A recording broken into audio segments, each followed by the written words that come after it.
everyone, welcome back to my channel. Today is a very relaxed video. We are getting ready for bed over here. As you can tell by the title already, I'm going to be talking about my labour. This is a very mum's video. I'm already feeding baby Nicholas over here. Yes. So let's get to it. So my pregnancy wasn't so bad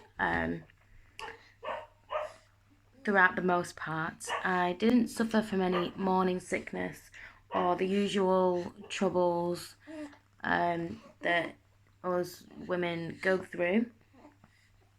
However, when I would say about 25 to 28 weeks, I started itching.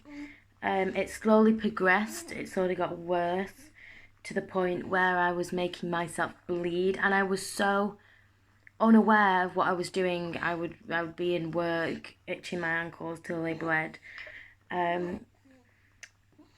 Little did I know then that this was cholestasis. So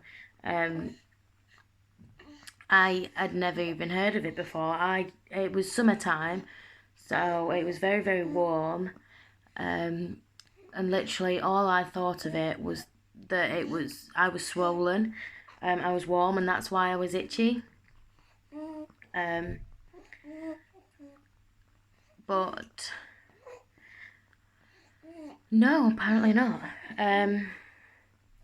So, I mean, I had worse days and bad days, worse nights, good nights. Sometimes I wouldn't be able to sleep through the night. The itching was that bad. I'd be up crying. Oh, it was just terrible. I finished work at 34 weeks, and that was when I had my baby shower. And the night of my baby shower, I was literally up crying my eyes out because I couldn't sleep. I was so tired, and I was just so itchy.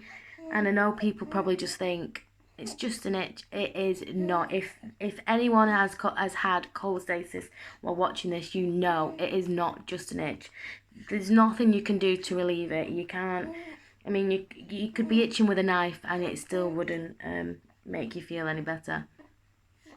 I know. Yes. So where are we up to? So that night, or early morning, 3 o'clock in the morning, I ran myself an ice cold bath and jumped in and still didn't feel any better. I was literally going insane. So it was that point where I was like, this is not normal now. I'm going to have to mention this to the midwife. So I knew, I think a few days after I was due my 35-week appointment anyway. So it was then where I said to my midwife, look, I've been itching for too long now. It is getting worse and worse. It's on my hands and feet. I actually hadn't done any research. I didn't even think to... I mean, to be honest, I had. And it just came up saying because your hormones change and because you get swollen that you itch. Nothing actually about cholestasis came up. I was there with my mum. I was there with my mum. And I was there with my mum, and my midwife just said, "Go to the hospital now. Get your bloods done. This could be cholestasis." We had no idea. I'd never ever heard of it before. My mum had never heard of it. We had no idea. She didn't explain anything. We was literally rushed out to the hospital. So on the way, I did a bit of research, but I wasn't really in the mindset to understand anything. I just knew that it wasn't good. Sorry for the amount of times I've said, I'm trying to think. It feels like such a long time ago, but it was only 8 weeks ago now. Well, this wasn't, but around that time. Yeah. So, sorry, I'm going to pause and burp him. Yes. Good boy. Are you gorgeous? Yeah. So, yeah,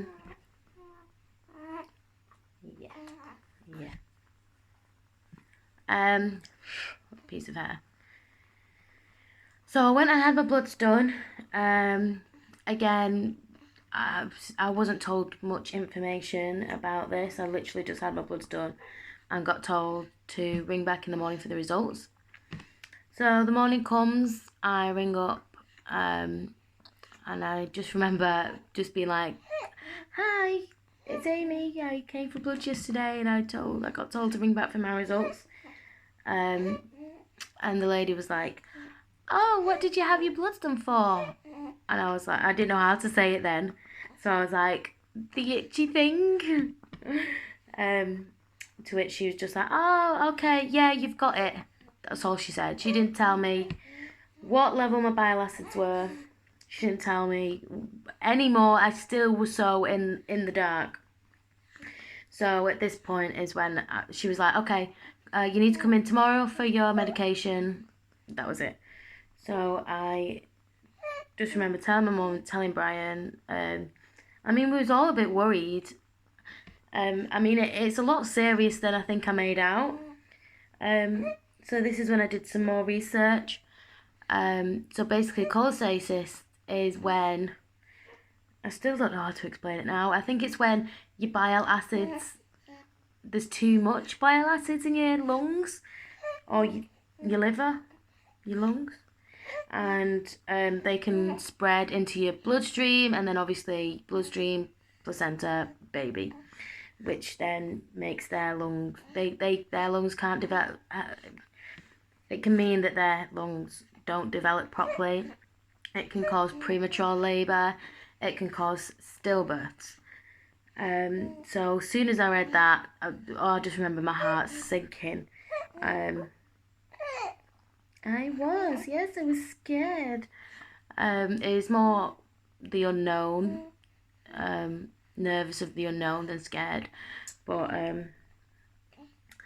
I joined a support group on Facebook where everyone seems to say different things.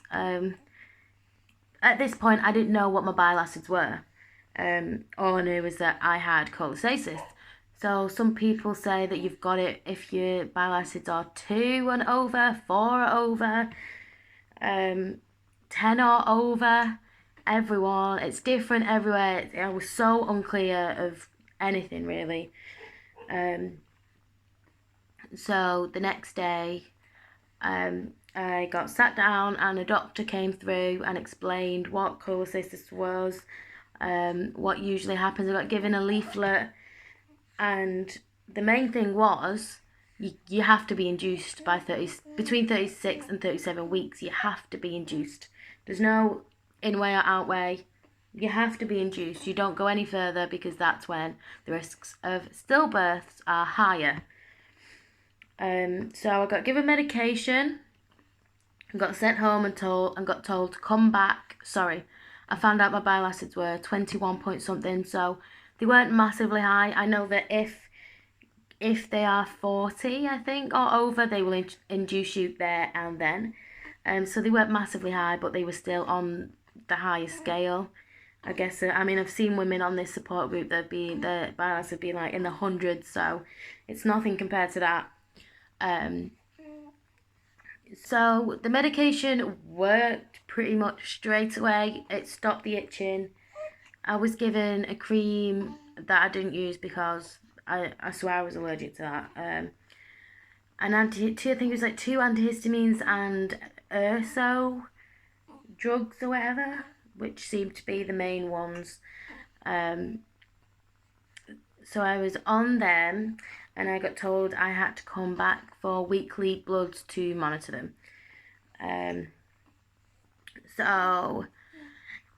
During this time, 36 weeks, they'd gone down to like 18 or 19, and then at 38 weeks, they had gone to 4. And at this point, I can't remember why, but I had a growth scan at the time when I found out that he had dropped down to 4, just to make sure he was okay. And so I had originally gone in for the growth scan, and I thought, well, there's no point ringing up for my results. I'll find out when I'm there. And as I was leaving, I went, oh, I'm sorry, what were my results from my blood test? And they were so busy that day, but still, this wasn't really an excuse. But I don't even think she was a midwife. I don't know who it was, to be honest. She just was dressed in uniform, and she said, oh, they've dropped down to, she didn't even say they dropped down, she just said, oh, therefore, you've not got cholestasis. And I was like, oh, okay, so do I not need to come back next week for more bloods? And she's like, no, you've not got it. And I was like, okay. And then I'm walking out, and I'm just kind of trying to process what she said in my head. And I turned to Brian, and I'm like, I don't get it. She hadn't looked through my notes, so she didn't even know that I already had it. She thought this was my first blood results. So, I mean, from what I gather, once you've got it, you've got it. You need constant monitoring. Oh, gone! You drank that fast. You need constant monitoring, just in case. I mean, so I think so where are we up to now? 38 weeks. Yeah. So, 37 weeks. 37. Whenever the next time was. 30. So I didn't have any bloods the next time. I think that was 38 weeks then. And then a few days before, so on the Wednesday was when I was a week more. So just before I become 39 weeks, I had the worst night of itching again. It just came on again, just like that. So I wasn't messing around, because obviously I was past the time when you were supposed to be induced. I missed something out. So I did have a consultant appointment in the middle of all what was happening, and the consultant said, no, we don't induce early anymore. It's a old midwife tale. There's too many risks to being induced than there is to staying pregnant with cholestasis. So when I've gone on this group, and I think I actually made a post, and everyone's like, no, demand it.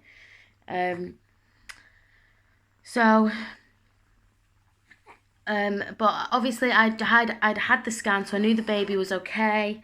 The itching had stopped, so I wasn't worried about demanding to be induced, because obviously labour can be a lot harder when you are induced. So then we're back to, I had a crazy night of itching, so I didn't mess around. That next morning I called up, I said, look, I need to have my bloods done again. I'm itching again. I need to come back for repeat bloods. This woman was like, what do you mean? Why haven't you been monitored? I said, well, I have, but I got told the last time that I didn't need to come anymore and that it was gone. And she was like, so confused. She was like, no, come in now. We'll do your blood. You don't need an appointment. Obviously, when you hear all these now demands, come in straight away, no messing around, you're going to be scared. So I went in, I had my bloods, and then a midwife came and said, can you please wait around for a consultant, and we're going to get you a date to be induced. And I was like, okay.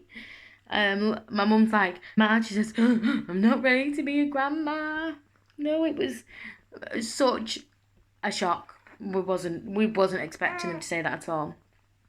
And then of course, because I was past the mark, my mum was like, you're going to be induced either today or tomorrow. They're not going to mess around. They realised that they've messed up, basically.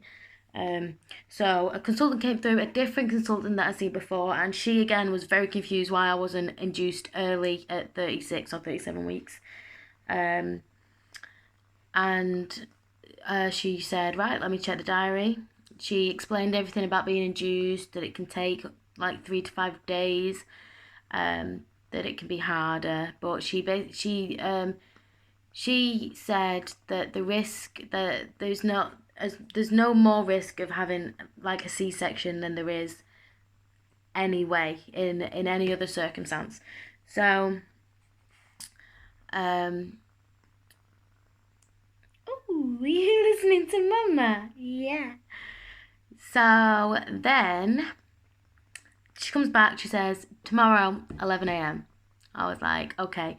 That would be in the Wednesday, and I would be 39 weeks, and that's when I would have been getting induced. Wrong Brian. Wrong everyone. Went home, made sure I had everything prepared, which I mean I did anyway. I already had the car seat in the car. I had my hospital bag packed. It was just actually being prepared for labour, but like I say, it didn't go to plan. It didn't, no. So I went in at 11 o'clock on the Wednesday, the 3rd of July? 3rd of July.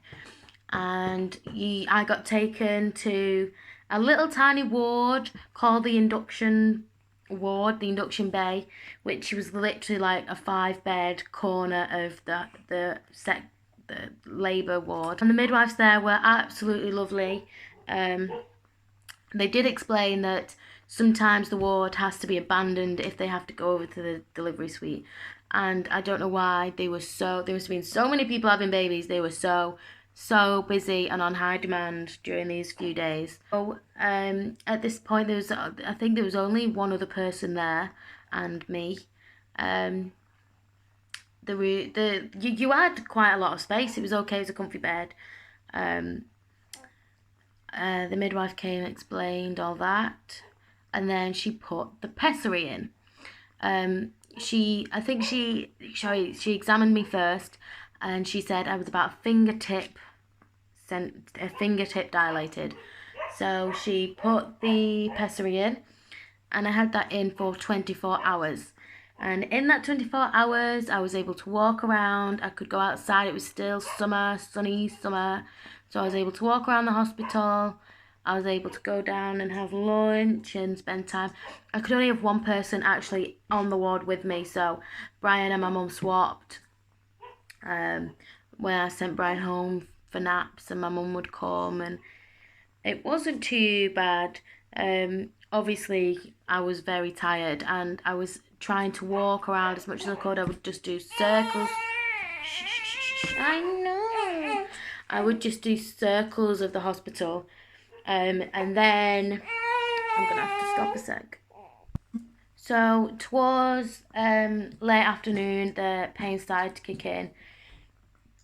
So I got told that I would feel period pain, but I had not had a period in so long. I could not remember period pain.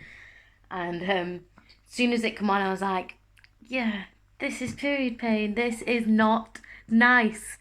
But I would walk around anyway. But to be honest, I think I did a little too much, and I got so exhausted. And obviously you can't really sleep in a hospital. I was literally like Rachel in Friends. Everyone around me, everyone's water was breaking. Everyone was getting taken through to the delivery suite but me. I mean, I wasn't even classed as being in labour at this point. This is very early stages. So I had the pessary for 24 hours.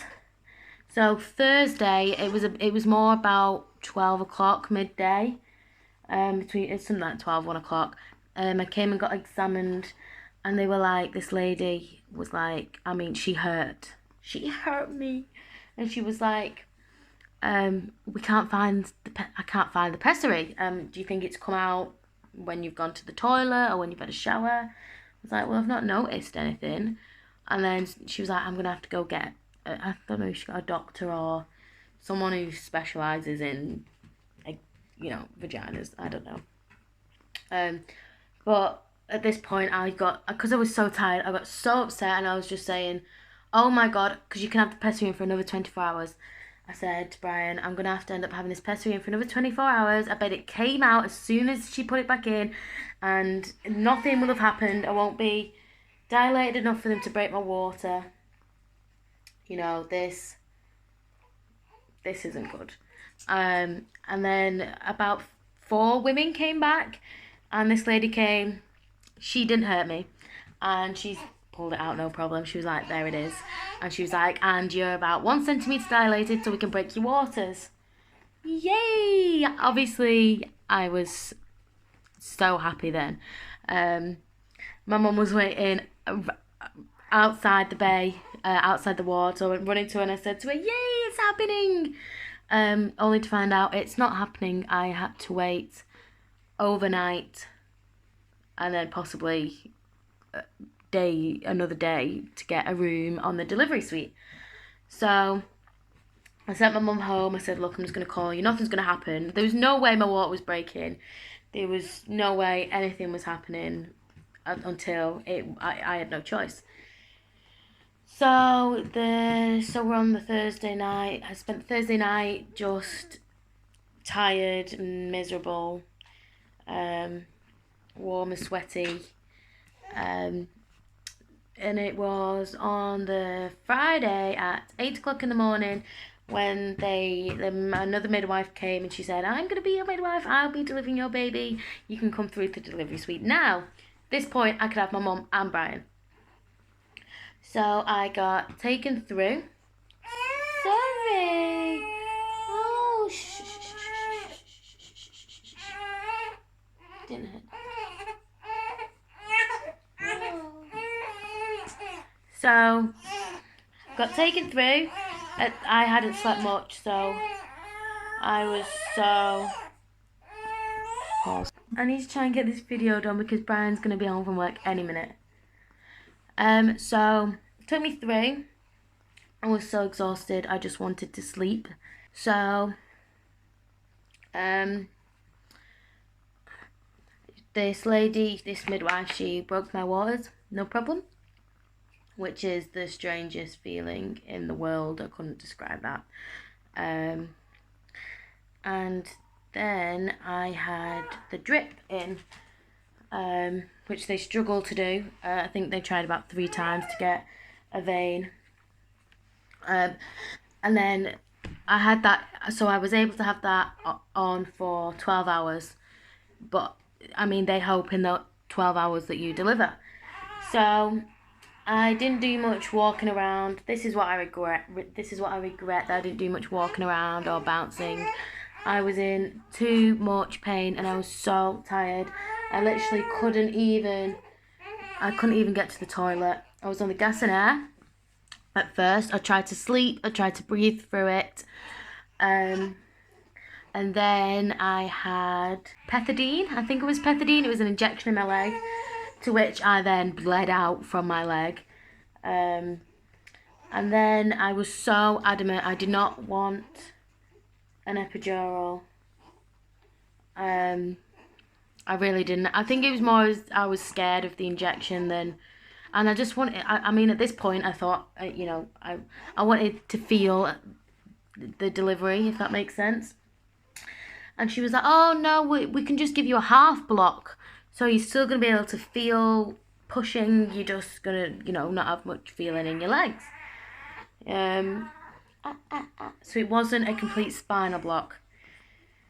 And she was like, look, if you're going to have it, you need to have it now because you're in so much pain, you're not going to be able to sit still for the epidural and it's just going to be a big kerfuffle. I gave in. I said, yeah, okay, bring it on. I was so scared. But I actually fell asleep. I fell asleep while she was giving the epidural. All I remember is I had to say when I was having a contraction, I think I said contraction twice, and I was just snoring. I was falling asleep and then waking up and then falling, but obviously I was high in the gas and air. Oh, Papa, Mommy's trying to do video. Yes. So, then obviously I couldn't move then. I had a catheter put in, but but it did help the pain somewhat. I stopped feeling the major contractions, but I was still on the gas and air. I could still feel when she was examining me, it was still hurting. So, hello, I'm just doing a video. You can come in. Brian, I'm just doing a video. Right, should we get back to it? I don't even know where I was up to now. Oh, epidural, catheter, but I was still in a lot of pain. But I did manage to get some snoozes in. But to be honest, I didn't have a lot of energy, which is so important for labour. Which obviously because I was induced and all that, everything. Yes. Midwife swapped over. I had a midwife and a student midwife who was lovely, but I'd had the drip in now for 12 hours. And they examined me and I was only 2 centimetres, 3 centimetres at a push. And his heart rate started dropping, so I don't remember much at this point. All I remember is him saying C-section. I remember just turning to Brian and being like, do you want to come in? Because it's okay if you don't, because I really wanted my mum. I really wanted my mum there, but of course Brian couldn't miss the birth of his son. I really don't remember much. I remember the room being very white and bright and being so cold. But let's remind ourselves, I didn't have a complete spinal block. I only had a half block. So I could feel so much pushing and pulling. It was horrible. I'm not going to lie. I wouldn't choose to do it again. I mean, not that I've ever gave birth vaginally, so I can't compare, but no, it wasn't ideal. Kept topping up my epidural, which was making me shake. And obviously, you have the dream of when the baby gets put on your chest, so when you first see him just bursting out in tears and feeling amazing. I was in so much shock and I was so cold. I just remember shaking and being like, there he is, okay, no, get me back to my mum. Get me back home. So I was taken to the recovery room. I then started breastfeeding straight away, and he was a star. Yes, he was. I remember having the best toast and cup of tea because I hadn't eaten in so long. I hadn't eaten so long, I can't even remember. And then, I mean, all this now is just a bit of a blur. It is true what they say that you... Ooh. It is true what they say when they say you forget, everything goes away. It certainly did take a few weeks for me to get over the trauma, but like I say now, I struggle to remember. I had to make this video now, else I wouldn't have remembered anything. If I missed out before, it was only just before the section that I found out my bile acids had actually gone to 35, which obviously is quite high, so they had gone up, even though the stupid lady told me that I didn't have to come for any more bloods. Yes. Oh, gorgeous.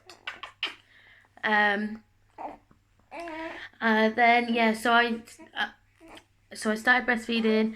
I was in hospital for 2 nights. I probably should have been in hospital for another night, maybe. But I was eager to get home.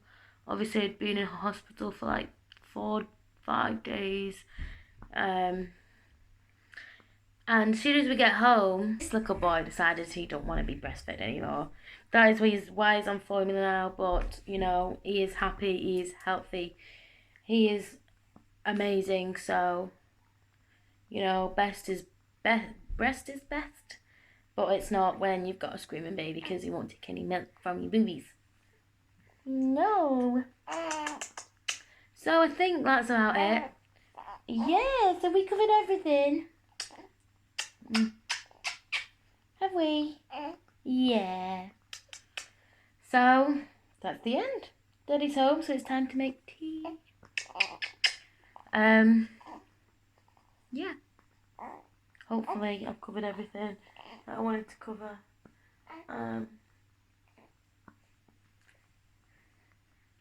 Hopefully I've not scared anyone. But this is the real deal. It's the real mum talk, isn't it? Yes. Yes, we don't mess around as mummies. No, we don't. So, goodbye everyone. Say bye-bye. Bye-bye. Like, subscribe, and all the good things.